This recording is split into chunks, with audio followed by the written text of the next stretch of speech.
Is it me or is there just something beautiful about seeing a good old-fashioned 4-4-2? Seldom seen in football in its current state due to the need to dominate possession and play with a build-up shape and a main attacking shape. But there's something simplistic in its beauty, or beautiful in its simplicity. I can't work out which one. From watching Leverkusen line up against Borussia Dortmund on the Friday night game, the first game back for the Bundesliga after their winter break, and from Xabi Alonso, who was seen as this young, progressive coach that plays beautiful football in the way it's supposed to be played in the modern era, high press, possession based with players that play in between the lines. But to just see him revert to something just so English, and it's obviously a system he would have played in a lot in his early years at Liverpool, or played against a lot anyway. I mean, he's got fullbacks in the wide midfield positions. He's got the big man, little man up top, two defensive midfielders at the base, four centre backs essentially in the back four. I mean, a goalkeeper that's not really comfortable with the ball. I mean, bloody hell, lovely. I mean, hang it in the Louvre. It should be in a museum. Full credit, Xabi Alonso. Whatever people think of you, you're elite in my books. I know you went a season undefeated bar one game.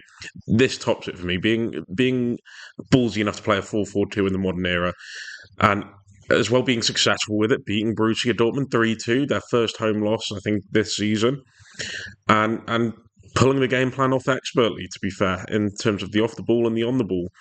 And I just can't speak. I'm tearing up a bit here. I'm welling up. I'm getting too emotional for this.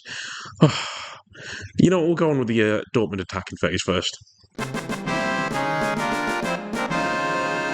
It is worth noting that with the loss that Dortmund sustained, you can forgive it a little bit as that back four was completely ripped apart by illness, injury, and suspension.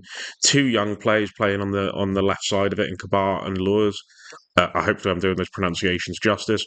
These are two players I had literally never heard of before this game. I don't know how well known they are within the Dortmund ranks in terms of youth prospects, or whether they're just thrown in because they needed two players to come into the team.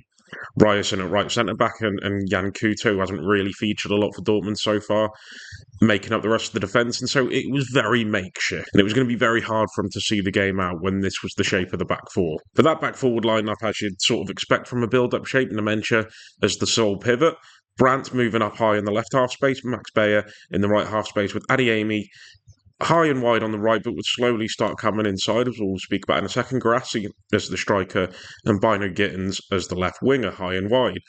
Now, initially, Leverkusen would go and press high. They'd go and press man-to-man. And to be fair to Leverkusen, when they dropped off through the zones in their defensive state, they were excellent with it. And their recovery and their movements up and down the pitch was phenomenal. And I say, initially, when Dortmund would look to try and play out with Kobel getting on the ball, they would press high. It would be with Schick and Teller on the two centre-backs, either Xhaka or Andrić, coming onto Nementia, interchanging depending on who was nearest to him. They're both comfortable sitting deeper, both comfortable coming forward to press the sole pivot.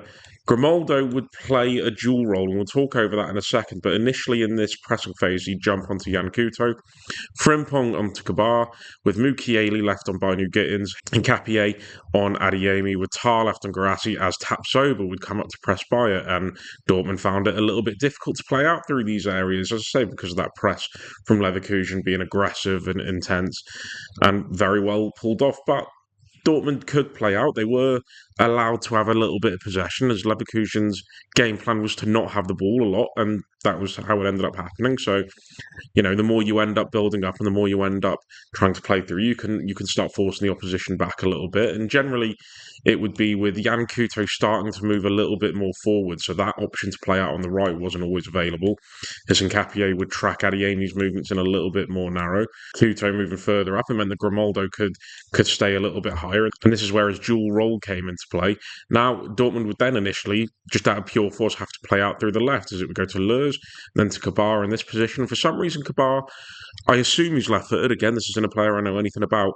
But he wouldn't look to take it around the outside of Frimpong and play it down the line to Binu Gittins. It would be so easy for him to turn inside and then have to play a bit of a basic pass back to his deeper defenders or back to Kobel. He was a little bit safe and a little bit too keen to take the easy option. But the ball getting to him in this position would force the Leverkusen defence back a little bit. So it would mean that Tapsoba would drop back into the defensive line. Grimaldo would come across to Max Bayer and they'd try and squeeze him over to that side of the pitch. But then you get Teller and Schick dropping in a little bit more. Xhaka maybe dropping in just a little bit more off Nemencha, but ready to press if he needed to. So this could then give the two centre-backs a little bit more time on the ball. Ryerson had some fantastic long passing on display in this game. And where I was speaking about before with the dual role of Grimaldo, so you don't often find Max Bayer and Adeyemi sort of on top of each other in these positions. They were very narrow in the right half space to allow the width for Couto to attack. Grimaldo wouldn't initially go out to press Couto. He'd be staying in narrow, marking the extra midfielder, allowing Xhaka and Andrić to maybe retain a little bit of shape. Maybe one could come up and press Nemencha, Schick and Teller both start to push back onto the centre-backs.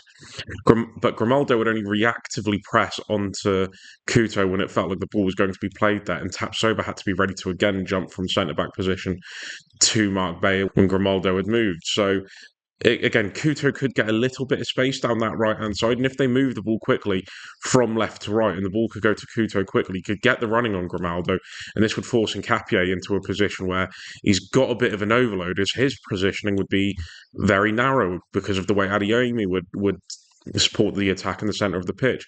So then he'd have a decision to make. Does he come out to Couto and mark him and try and get close to him to prevent him from crossing or creative anything, or track Adeyemi and just hope that Grimaldo can get back? It is worth saying Tapsoba covered him excellently. So let's say if Nkapie did come up to press and he tried to play a ball maybe around the outside to Adeyemi, Tapsoba defended that area excellently.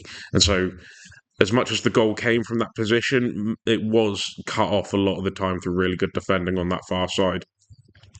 But again, if that wasn't the way that they could play through, it would be with, again, those direct passes from deep from Ryerson or Nemencha, who has really grown as a single pivot this season for Borussia Dortmund. He's been excellent in this role, really redefined and very Gravenberg-like in terms of this is in a position that you would have pictured him in before this season, but now you almost can't picture him anywhere else.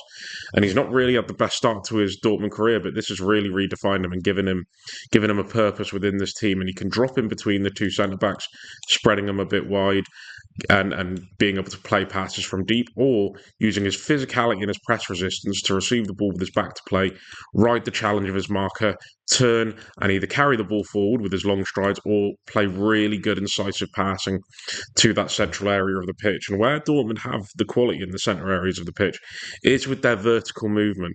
And it wouldn't just be with Guirassy either. And Guirassy looks for the ball a lot deeper. He's a player that's very comfortable dropping into pockets and receiving with his back to goal and turning and playing. You know, he's got a touch of the Drogba about him in that sense, except he's a little bit more gangly than Drogba is.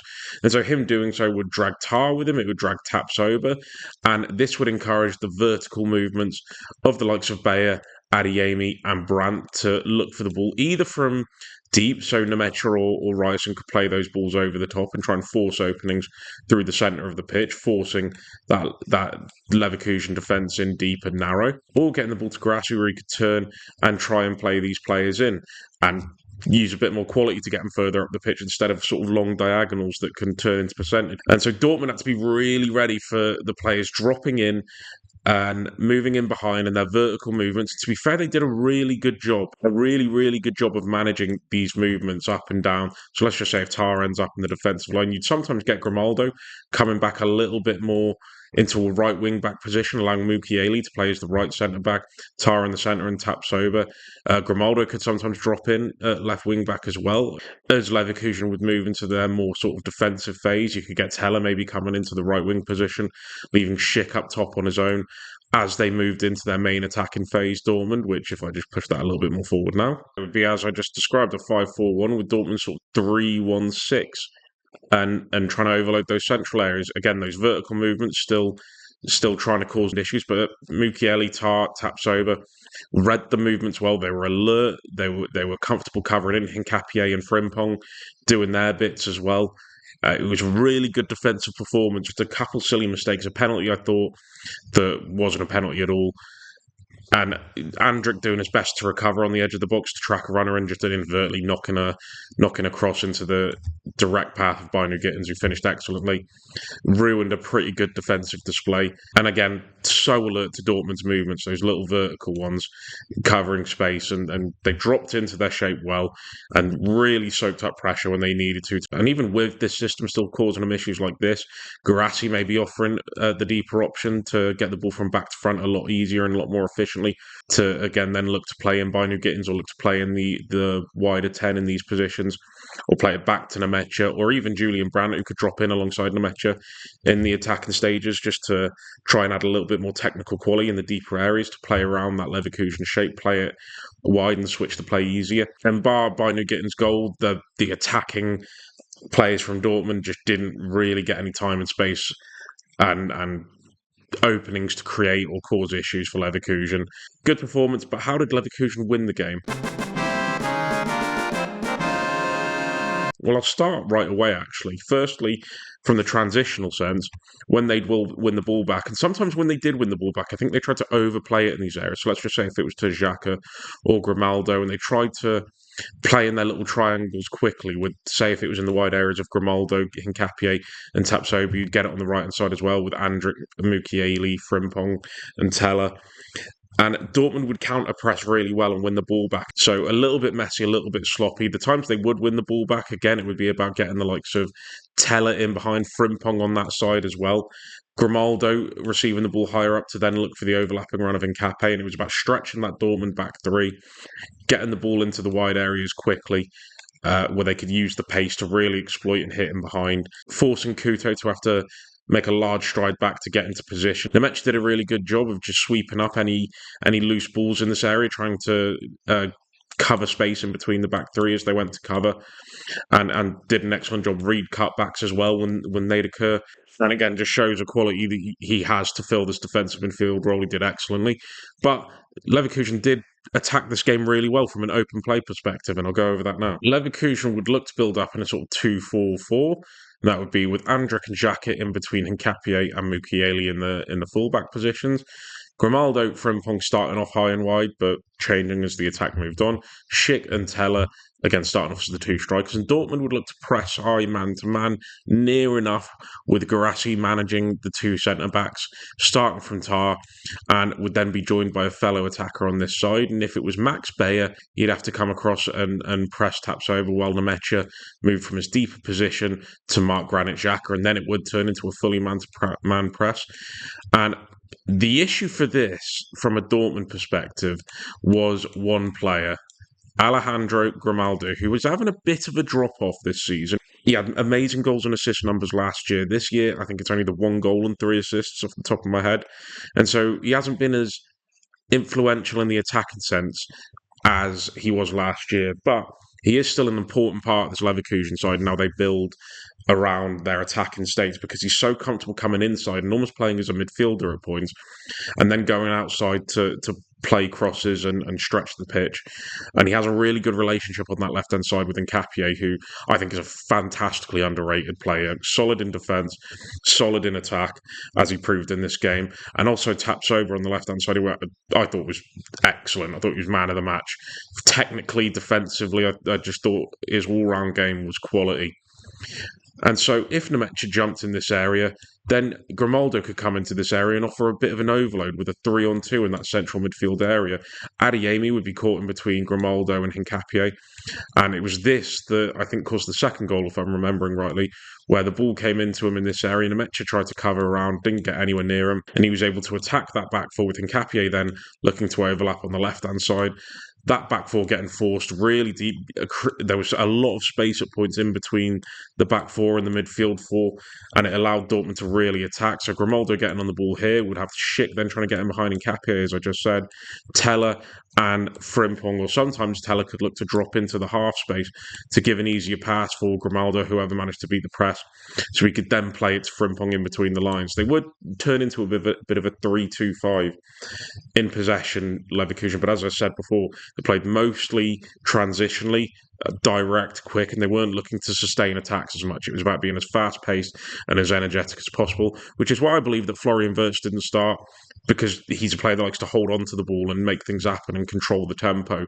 This wasn't about controlling the tempo with Leverkusen. It was about getting the ball forward, exploiting the space that Dortmund offer, and then hit it before they have a chance to recover and create a goal-scoring opportunity.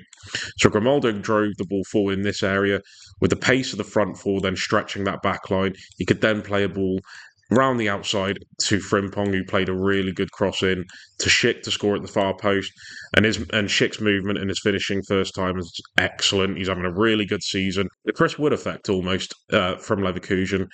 I mean, again, 4-4-2, big striker up top, Mike Bassett would be proud. And while Grimaldo was central to it, it wouldn't just be that way that he could exploit it if Bayer pushed up and Mecha came forward and he could overload the midfield. If Adeyemi came up into this area here to mark Tapsoba, then the space could still be in this left channel and left half space for Leverkusen to attack. And the issue that this caused was then Couto was left in an overloading situation where he was in between Hincapié and Grimaldo. He didn't know whether to push up to Grimaldo, which would have been his assigned marker, or track the run of Hincapié, who had space to move forward now that Adeyemi had moved off of him to mark Tapsoba. And Tapsoba's passing and his distribution, again, for that first goal was excellent. His pass to find Hincapié on the outside was world class. And so he played that ball on the outside and he was able to get the run on Couto, who got dragged in to Grimaldo in this half space position. And he got high up and wide on the left hand side, produced a really good crossing for Schick.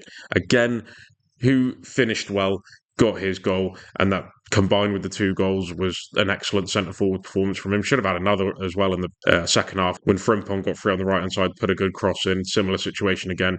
Schick at the far post, first time finish, but fluffed it a little bit, missed out on the chance for a hat-trick against Dortmund, and would have been the icing on the cake for the performance, really, from him and the wide players and the threat of the likes of Frimpong, Hincapié and Grimaldo that they can offer in a direct transitional state. Full credit from Tapsoba to play out under pressure and link with that left side to get the best out of him. Grimaldo's positioning was selfless at points and really did a number on that right side for Dortmund, and Hincapié's overlapping runs from left back, left centre back were phenomenal. And as a result, this game really got away from Dortmund right from the off, to be honest with you, and they always found it hard to get back in. Had the majority of the possession, but it was all down to the game plan of Leverkusen. They allowed that pressure and then looked to hit him directly.